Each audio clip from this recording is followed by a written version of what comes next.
Who am I? Well, there are many things that make me who I am: my beliefs, norms, rituals, language, race, ethnicity, sexual orientation, sexual preference, religion, values, even the type of foods I eat all contribute to who I am. So, who am I? Well, my internal identity doesn't truly match what society sees, but it is influenced by external factors. So for this project, I created a mask to illustrate my external as well as my internal identity. This is my external identity. This basic black and white frame illustrates what society sees, labels, and sometimes assumes who I am. Society sees me as a gendered woman. I am inferior, passive, emotional, dependent, submissive, and motherly.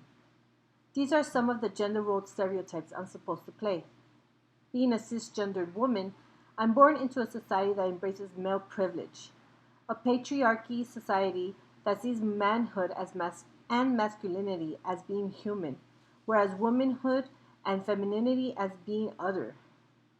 A patriarchy society where it's male centered and the main objective is to oppress women, where misogyny is present. This type of society encourages inequality, especially in the workforce. Women are considered to be disorganized and inefficient.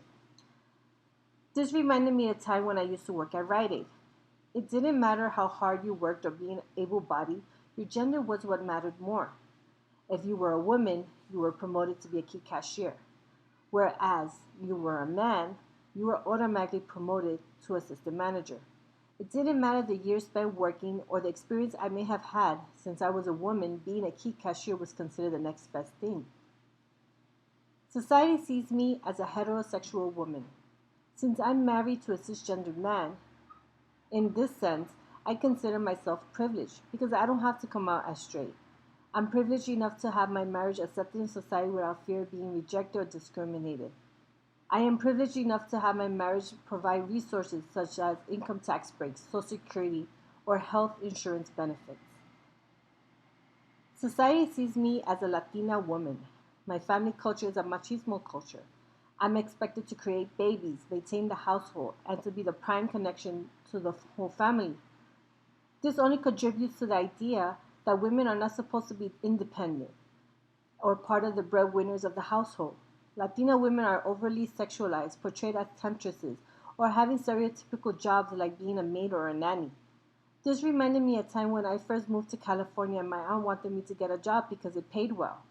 When I told her I wanted to go to school, she told me that I was too old and that I should think about settling down and starting a family. Society sees me as a Latina woman, part of the lower class. Inequality and discrimination is even greater due to my intersectionality of being a minority, a woman, and part of the working class. I live in a community where there is limited resources. I don't have excellent health care, and my family relies on Medi-Cal. Even though I don't make enough income, I don't qualify for CalFresh. I live in a criminalized community where I'm afraid to walk alone because I'm a woman. Not like my husband, I always have to be aware of my surroundings no matter what. Even though I'm from the lower class, I was privileged enough when I was growing up in New York. I had the opportunity to go to private school, go to sleepaway camps, and grow up in an Irish neighborhood. This is probably why I was colorblind because I didn't experience negativity. However, when I moved to California, things changed. I remember when I was working in downtown Los Angeles as a customer service rep at a tater shop. I was oftentimes confused for Mexican and was talked down to. Customers who were not Latino would look at me as a worthless person. There was a time when a customer was so mad that he made a comment saying, "You dumb Mexican, you should go back to where you came from."